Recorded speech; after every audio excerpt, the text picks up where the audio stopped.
72e homélie de saint Jean Chrysostome sur l'Évangile selon saint Matthieu. Alors Jésus, s'adressant au peuple et à ses disciples, parla ainsi. Les scribes et les pharisiens sont assis dans la chaire de Moïse. Faites donc, et observez tout ce qu'ils vous disent, mais n'imitez pas leurs œuvres, car ils disent et ne font pas. Ils lient des fardeaux pesants et difficiles à porter et les mettent sur les épaules des hommes, mais ils ne veulent pas les remuer du doigt. Ils font toute leur action pour être vus des hommes, portant de plus larges phylactères et des houppes plus longues. Ils aiment la première place dans les festins, les premiers sièges dans les synagogues, les salutations dans les places publiques, et à s'entendre appeler par les hommes rabbi. Pour vous, ne vous faites point appeler rabbi, car vous n'avez qu'un seul maître, et vous êtes tous frères. Et ne donnez à personne sur la terre le nom de père, car vous n'avez qu'un seul Père, celui qui est dans les cieux. Qu'on ne vous appelle pas non plus maître, car vous n'avez qu'un maître, le Christ. Le plus grand parmi vous sera votre serviteur. Mais quiconque s'élèvera sera abaissé, et quiconque s'abaissera sera élevé. Matthieu, chapitre 23, versets 1 à 12.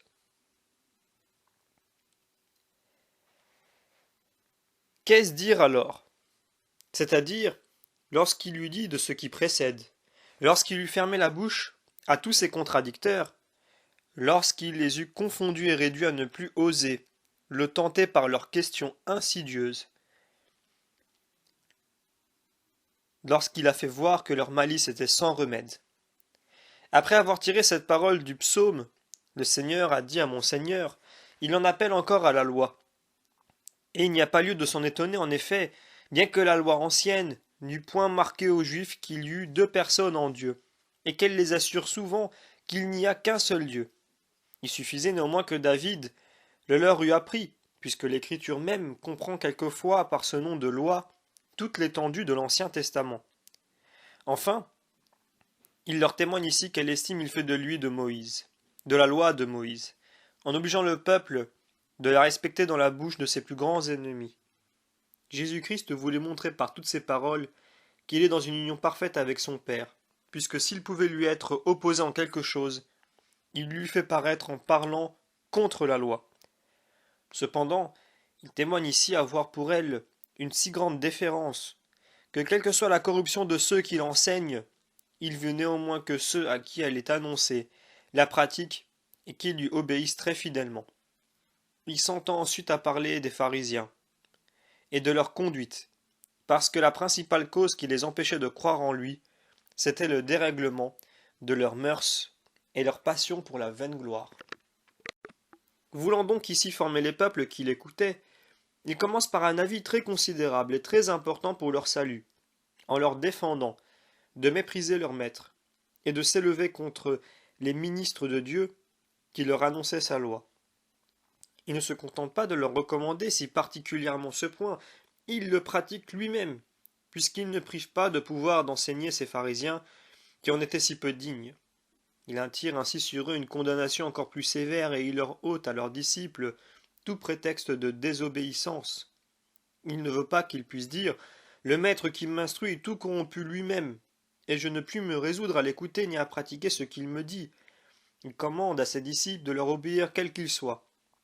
Il établit tellement ces personnes de la dignité qu'ils possédaient, que quelque méchants qu'ils fussent, il ne laisse pas, après ces reproches qu'il leur fait, de dire à ses disciples faites tout ce qu'ils vous diront, parce qu'ils ne disent rien d'eux-mêmes, mais seulement ce que Dieu a commandé par Moïse.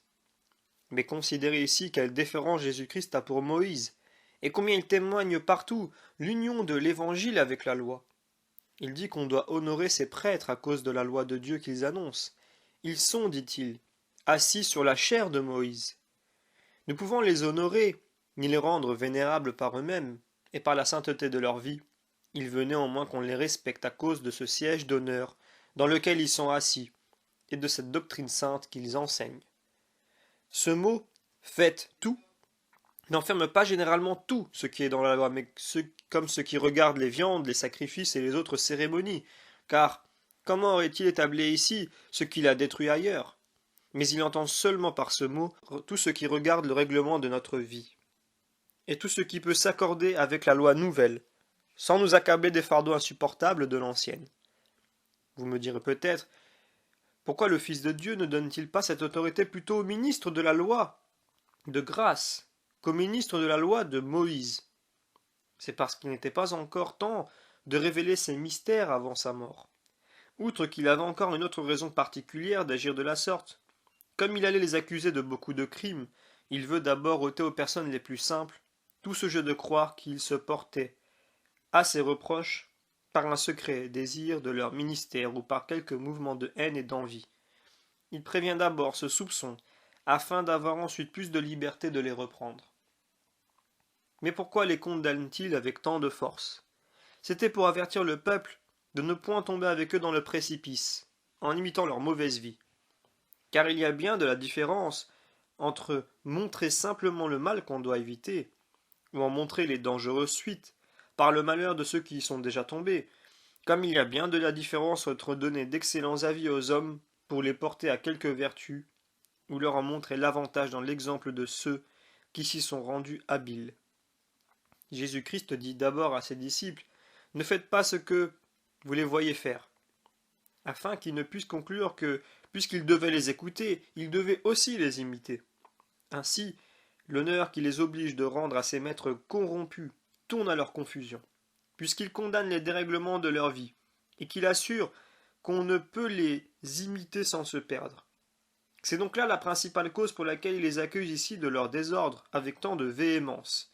Il voulait faire voir combien ils étaient opiniâtres et rebelles à la lumière, et montrer par avance que la croix sur laquelle ils devaient l'attacher ensuite, bien loin d'imprimer quelque tache à son innocence, serait la preuve et l'effet de leur incrédulité et de leur audace. Considérez, mes frères, quelle est la première chose que le Sauveur blâme en eux, et qui est comme le surcroît de toutes leurs autres fautes. Ils disent ce qu'il faut faire et ne le font pas. Quiconque viole la loi est coupable, mais personne ne l'est davantage que celui qui doit instruire les autres, car il commet une double et une triple faute dans un seul crime. Premièrement, il viole la loi. Secondement, ayant été établi en autorité pour régler les autres, il se dérègle lui-même, ce qui le rend beaucoup plus coupable. Troisièmement, comme sa dignité le rend vénérable, son exemple fait beaucoup plus d'impression sur les esprits et le mal qui se fait se communique bien plus aisément aux autres. Jésus-Christ reprend ensuite en eux la dureté qu'ils témoignent envers ceux qui leur sont soumis. Ils lient des fardeaux pesants et qu'on ne saurait porter. Ils les mettent sur les épaules des hommes et ils ne voudraient pas les avoir remués du bout du doigt. Ces paroles enferment un double reproche et font voir une double malignité dans la personne que le Sauveur accuse. La première est cette sévérité avec laquelle il exigeait une si grande perfection de ceux qu'il conduisait, et la seconde est leur mollesse propre et la liberté qu'ils prenaient de vivre comme il leur plaisait. Ce sont deux conditions entièrement opposées à celles que doit avoir un véritable pasteur, qui doit être comme un juge sévère et inflexible à l'égard de lui-même, qui doit être en même temps plein de douceur et de charité pour ceux qu'il gouverne. Les pharisiens, au contraire, se conduisaient tous d'une manière tout opposée. Ils réduisaient tout leur devoir à faire de beaux discours et à parler beaucoup aux hommes. Ils n'avaient de vertu qu'en parole. Ainsi, ils étaient durs et impitoyables envers tout le monde, parce qu'ils n'avaient pas l'expérience de cette doctrine toute sainte, qui s'apprend par l'action et par la pratique. Ce dérèglement, déjà si considérable par lui-même, ajoutait encore une nouvelle gravité au crime que le Sauveur vient de reprendre en eux. Ils disent ce qu'il faut faire et ne le font pas. Et la manière dont Jésus-Christ l'exprime est bien remarquable, car il ne dit pas « ils ne peuvent », mais « ils ne veulent pas ». Non porter ou traîner ces fardeaux, mais les remuer du bout du doigt, c'est-à-dire n'en pas même approcher pour les toucher. Ils ne sont forts et courageux que pour faire ce qui leur est défendu, car ils font toute leur action afin d'être vus des hommes. Jésus-Christ leur reproche par ses paroles leur ambition et leur orgueil qui les a perdus. Il avait repris en eux jusqu'à cette heure des actions, ou de cruauté ou de paresse, mais maintenant, ce qui les condamne principalement, c'est cette passion furieuse pour la vaine gloire dont ils étaient possédés. C'est elle qui les a éloignés de Dieu, et qui leur a fait désirer de plaire aux hommes plutôt qu'à lui. car chacun cherche à plaire au juge qu'il a choisi. Si un athlète combat devant des hommes de cœur, il tâche de combattre vaillamment afin de leur plaire. Que s'il combat devant des lâches, il devient lâche lui-même. Un comédien qui joue devant des personnes qui aiment à rire fait tout ce qu'il peut pour les faire rire. Que si ses spectateurs sont graves et modérés, il affecte lui-même de la gravité afin de leur plaire. Mais remarquez encore combien Jésus-Christ accuse avec force dans les pharisiens la passion qu'ils avaient d'être loués. Car il ne dit pas qu'ils font dans ce dessein quelques-unes de leurs actions, mais en général, qu'ils font tout ce qu'ils font dans cette vue.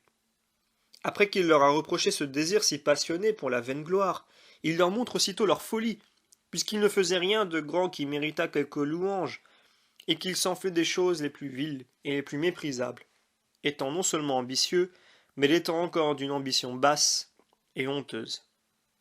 Saint Matthieu écrit: Ils ont des bandes de parchemin plus larges que les autres, et les franges de leurs vêtements plus longues. Verset 5. Examinons ici, mes frères, ce que voulaient dire ces bandes et ces franges. Dieu voyait que les Juifs oubliaient à tout moment les grâces qu'il leur avait faites. Il leur avait commandé d'écrire ces miracles sur des petites bandes de parchemin pour les pendre à leurs bras. C'est pourquoi il est dit dans le Deutéronome: Ces merveilles que j'ai faites en votre faveur ne seront jamais hors de votre vue. Il donnait à ces petites bandes un nom qui marquait qu'ils les portaient pour garder la loi. C'est ce que font encore aujourd'hui plusieurs femmes chrétiennes qui pendent l'Évangile à leur cou. Mais Dieu, voulant leur donner un autre moyen extérieur de conserver le souvenir de ses grâces, fit à l'égard des Juifs ce qu'en font aujourd'hui plusieurs hommes qui craignent d'oublier les choses, s'attachent un filet au doigt pour s'en faire comme une mémoire artificielle. Dieu, traitant les Juifs comme des petits enfants, leur commanda d'attacher au bas de leur robe un ruban ou une frange de couleur de pourpre, afin que partout où ils marcheraient, ils se souvinssent toujours des commandements de Dieu. Ils étaient extrêmement exacts dans ces observances extérieures, et ils mettaient leur vanité à porter des bandes plus larges et des franges plus longues que les autres hommes.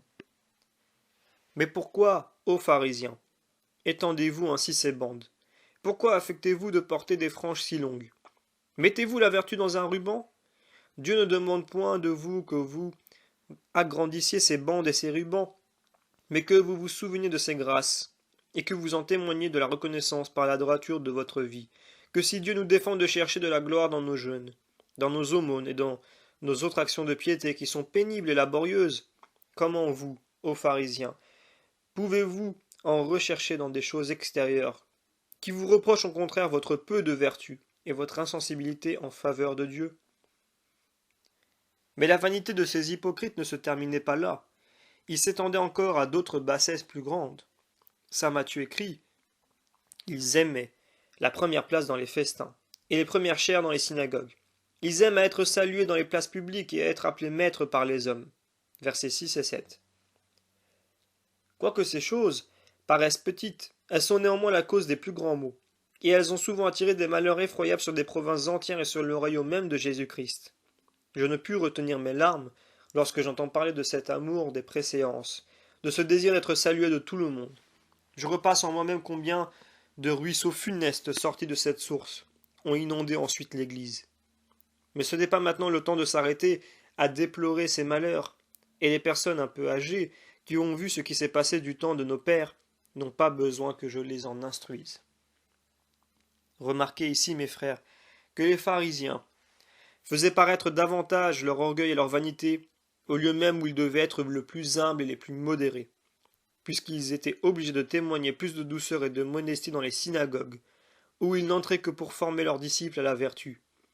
Car, pour ceux qui regardent les premières places, dans les festins, cela pouvait être excusable, quoiqu'il soit vrai que celui qui est établi pour régler et pour enseigner les autres doit signaler sa vertu non seulement dans l'Église, mais généralement dans tous les autres lieux où il se trouve. Comme l'homme en quelque endroit qu'il soit est toujours homme, et sans comparaison supérieur aux bêtes, il faut de même que celui qui est le maître et le conducteur des âmes se fasse reconnaître partout pour ce qu'il est, soit qu'il parle ou qu'il se taise, soit qu'il soit à table ou ailleurs, et que sa démarche, son regard, son geste, toute sa contenance et sa modestie extérieure le distinguent de tous les autres. Les pharisiens, au contraire, se rendaient ridicules partout, et s'exposaient à se faire moquer d'eux par tous les hommes, affectant ce qu'ils devaient éviter et recherchant ce qu'ils devaient fuir. Ils aiment, dit Jésus-Christ, les premières places et les premières chaires. Ils aiment à être salués et à être appelés maîtres. Si c'est un crime d'aimer ces choses, quel crime, n'est-ce pas de les rechercher avec tant d'empressement?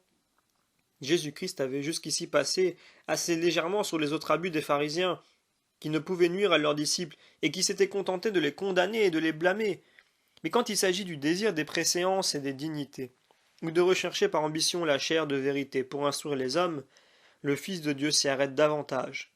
Il ne se contente plus de blâmer et de condamner les excès de ce genre, mais il donne à ses disciples des avis et des instructions toutes contraires à cette conduite. Mais, pour vous, ne désirez point d'être appelés maîtres, parce que vous n'avez tous qu'un maître, et que vous êtes tous frères, sans que l'un d'entre vous ait aucun avantage sur l'autre, puisqu'il n'est rien de lui-même. C'est ce qui fait dire à saint Paul, qui est Paul, qui est Apollon, qui est Céphas? Que sont-ils autre chose que des ministres? Dans la lettre aux Corinthiens. Il ne dit pas, que sont-ils autre chose que des docteurs ou des maîtres? Et saint Matthieu écrit, et n'appelez personne sur la terre votre Père, parce que vous n'avez qu'un Père qui est dans le ciel. Verset 9. Jésus-Christ ne leur fait point ce commandement afin qu'ils l'observent à la lettre, et qu'ils ne donnent effectivement à personne le nom de Père, mais afin qu'ils sachent quel est celui qu'ils doivent par excellence appeler leur Père. Car, comme il n'y a point d'homme qui soit proprement maître, il n'y en a point non plus qui soit proprement Père. Dieu seul est essentiellement le Maître et le Père de tous les hommes, et c'est lui qui forme tous ceux qui sont les maîtres et les pères dans son Église. Saint Matthieu écrit, et ne vous faites point appeler docteur parce que vous n'avez qu'un docteur qui est le Christ. Verset 10. Il ne dit pas qui est moi, imitant encore cette conduite qu'il vient de garder en disant que vous semble du Christ? De qui doit-il être fils? Je demanderai volontiers ici à ceux qui, pour déshonorer le Fils de Dieu, disent si souvent du Père qu'il n'y a qu'un Dieu, qu'il n'y a qu'un Seigneur. Si le Père n'est pas aussi le Maître et le docteur des hommes, y aurait-il un seul d'entre eux qui n'osa nier cette vérité? Et cependant le Fils de Dieu a dit qu'il n'y a qu'un docteur qui est le Christ. Quand donc cette parole, il n'y a qu'un Maître qui est le Christ, n'exclut pas le Père, et ne veut pas dire qu'il ne soit pas aussi le Maître des hommes. De même cette parole, il n'y a qu'un Seigneur, il n'y a qu'un Dieu, qui est proprement dite du Père, n'exclut pas non plus le Fils, et ne veut pas dire qu'il ne soit pas Dieu et Seigneur comme son Père. Car ces mots, il n'y a qu'un Dieu, il n'y a qu'un Seigneur, ne se qu'ont pour distinguer Dieu et le séparer des hommes et du reste des créatures. Après que Jésus-Christ a fait voir à ses apôtres la grandeur de cette maladie qui est si contagieuse, il leur apprend maintenant que c'est par l'humilité qu'il faut la prévenir et y porter remède. C'est pourquoi il ajoute aussitôt « Celui qui est le plus grand parmi vous sera votre serviteur. » Car quiconque s'élèvera sera abaissé et quiconque s'abaissera sera élevé. Comme il n'y a rien qui soit comparable à la vertu de l'humilité, Jésus-Christ a soin d'en parler souvent à ses disciples. Il le fait en cet endroit. Il le fit encore dans cette autre rencontre où il mit un enfant au milieu d'eux. Il le fit lorsqu'en son sermon sur la montagne, il commença par cette béatitude. Bienheureux les pauvres d'esprit. Mais il arrache ici, comme la racine de ce vice, lorsqu'il dit quiconque s'abaissera sera élevé. Je vous prie de remarquer encore ici ce que je vous ai souvent fait voir, que Jésus-Christ exhorte ses disciples à acquérir ce qu'ils souhaitent, par une voie qui semble toute contraire. Il ne leur commande pas seulement de ne point désirer les premières places, mais il les porte même à rechercher la plus basse, et il les assure que c'est le moyen de posséder les premières qu'ils souhaitaient, parce qu'il faut nécessairement que celui qui veut être le premier devienne le dernier de tous. Celui qui s'abaissera sera élevé. Mais où trouverons-nous cette humilité? Il m'est aisé de répondre à votre demande. Voulez-vous, mes frères, que nous montions encore aujourd'hui à cette ville bienheureuse, à cette demeure de saints, à ces montagnes et à ces vallées où habitent les vertus? C'est là que nous verrons l'humilité dans sa grandeur et dans son éclat, car il y a dans ces troupes saintes des solitaires qui, après avoir été autrefois dans les dignités du monde, dans les richesses et dans la magnificence, s'humilient maintenant et se rabaissent en toutes choses dans leurs vêtements, dans leurs cellules et dans leur emploi, et qui regardent l'humilité comme la lin générale, et ils rapportent tout le reste. tout ce qui allume le feu de l'orgueil, les beaux habits, les splendides habitations, les nombreux domestiques, toutes ces choses qui nous engagent, malgré nous dans la vanité, sont tranchées parmi eux. Ils vont eux-mêmes couper du bois, celui dont ils ont besoin. Ils allument eux-mêmes leur feu, ils font cuire eux-mêmes ce qu'ils doivent manger, et ils se servent eux-mêmes, ceux qui viennent les voir. Nul en ce lieu, ni ne blesse un autre, ni n'en est blessé. Nul ne commande, et nul n'a besoin qu'on lui commande. Ils sont tous serviteurs les uns des autres. Ils s'empressent de laver les pieds des hôtes qui viennent les voir. Chacun tâche de prévenir son frère dans ce devoir, et ils ne disputent jamais qu'à qui sera le plus humble. On rend cet office de charité à un autre, quel qu'il soit, sans s'informer s'il est pauvre ou s'il est riche, s'il est libre ou s'il est esclave. On traite tout le monde indistinctement. Il n'y a parmi eux ni grand ni petit, tout y est égal. Il y a donc là, me direz-vous, une grande confusion. Nullement, mes frères, mais on y voit au contraire régner souverainement l'ordre et la paix. Personne ne considère ce qu'est son frère s'il était noble ou s'il ne l'était pas. Chacun se croit le dernier de tous et devient grand en cela même qu'il aime à se mettre au-dessous des autres. Il n'y a qu'une seule table, pour ceux qui servent et pour les autres que l'on sert. Ce sont les mêmes viandes pour tous, les mêmes habits, les mêmes cellules, les mêmes genres de vie. Celui d'entre eux qui se porte aux petites choses avec plus d'ardeur est celui qui est le plus grand de tous. On n'entend point dire là, ceci est à moi, ceci est à vous. Ces paroles qui sont la source des divisions et des guerres sont éternellement bannies en ces lieux. Et on ne doit pas s'étonner qu'ils n'aient tous qu'un même habit, qu'une même table et qu'une même nourriture, puisqu'ils n'ont tous ensemble qu'une même âme, non parce qu'elle est d'une même substance, ce qui est commun à tous les hommes, mais à cause de leur charité, qui, les unissant tous, ne fait de tous qu'un cœur et qu'une âme. Et comment une seule âme pourrait-elle s'élever contre elle-même? On ne voit donc point là, comme parmi nous, ces différences de pauvres et de riches, ni ce discernement de personnes qu'on honore et d'autres que l'on méprise. Cette parfaite égalité ne laisse parmi eux aucune entrée à la vaine gloire. Si l'un y est grand et l'autre petit, ce n'est qu'en vertu, et l'on n'a même aucun égard à ces différences. Celui qui est inférieur aux autres ne se plaint point d'être méprisé, parce qu'il n'y a personne qui le méprise. Et s'il s'en trouvait quelqu'un, il en aurait de la joie, parce qu'ils aiment à souffrir les mépris et les injures. C'est à quoi ils s'appliquent sans cesse à s'anéantir et à s'humilier, non seulement dans leurs paroles, mais encore plus dans leurs actions. Ils aiment à manger avec les pauvres et les personnes les plus méprisables. Leur table est tous les jours environnée de ces sortes d'hôtes, et c'est ce qui les rend dignes du ciel. L'un y pense des plaies des blessés, l'autre sert de guide à un aveugle, l'autre porte celui qui a la jambe rompue. Il n'y a point là de flatteur. On n'y sait pas même ce qu'est que de flatter. Et comme tout est égal entre eux, il ne peut s'y mêler aucune envie. Ainsi, ceux qui entrent parmi ces saints y apprennent aisément la vertu et à devenir humbles à leur exemple, sans qu'on les contraigne à s'humilier devant les autres. Car, comme on arrête plus aisément l'audace d'un homme superbe en lui cédant qu'en lui résistant, et que la modération d'un autre est une grande instruction pour lui, ainsi rien n'est plus propre pour guérir dans une âme la plaie de la vaine gloire que de voir des personnes qui n'ont pour elles que de l'aversion et du mépris. C'est ce qui se pratique admirablement dans ces lieux. On voit autant d'ardeur pour fuir ou pour quitter les premières places, et ces rangs d'honneur, que nous en voyons ailleurs pour y arriver.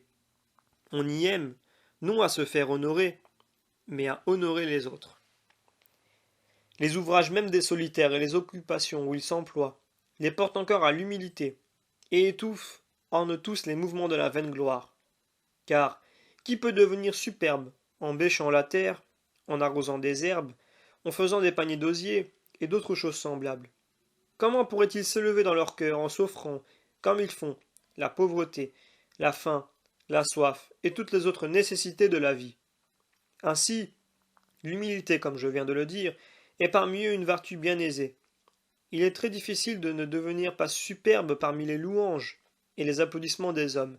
Il est facile, au contraire, de devenir humble parmi les choses si basses et dans le fond d'un désert.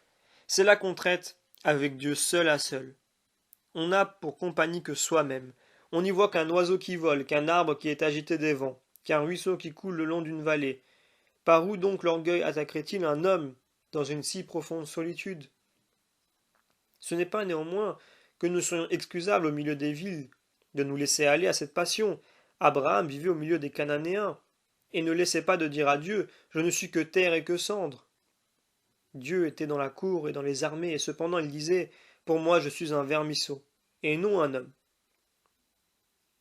Saint Paul vivait au milieu des hommes, et cependant il était assez humble pour dire, je ne suis pas digne d'être appelé apôtre. Après tant d'exemples, mes frères, comment serions-nous excusables d'être encore si superbes et si vains? N'est-il pas vrai que si ces hommes admirables doivent être comblés de gloire parce qu'ils ont donné les premiers exemples d'une si haute vertu, et que nous serons tous exposés au plus grand supplice pour ne pas l'avoir suivi, pour lire leur action sans les imiter, pour admirer leur humilité sans devenir humble, que nous restera-t-il pour excuser une si grande dureté? Direz-vous que vous ne pouvez lire l'Écriture pour y apprendre quelle a été la vertu de ces saints hommes? C'est déjà une grande faute de n'avoir pas soin de vous en instruire dans l'Église, où vous devriez venir puiser sans cesse ces eaux si saintes et si salutaires. Mais si vous ne pouvez apprendre les vertus de ces anciens serviteurs de Dieu, ne pouvez-vous pas avoir au moins celles des saints qui vivent encore? Je n'ai personne qui m'y mène, dites-vous. Venez me trouver, je vous y mènerai moi-même. Venez avec moi, pour apprendre des choses qui vous toucheront et qui vous édifieront. Ces solitaires sont comme les lampes qui éclairent toute la terre.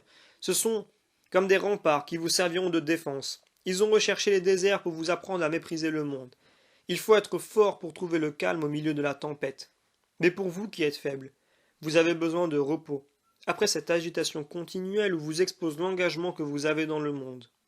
Allez donc, mes frères, voir souvent ces saints, afin que leurs prières et leurs exhortations servent à vous purifier des tâches du siècle, et qu'en purifiant votre vie de plus en plus, vous vous mettiez en état de jouir des biens de ce monde et de l'autre, par la grâce et par la miséricorde de notre Seigneur Jésus-Christ, avec qui le Père et le Saint-Esprit et la gloire et l'empire, maintenant et toujours, et dans les siècles des siècles. Amen.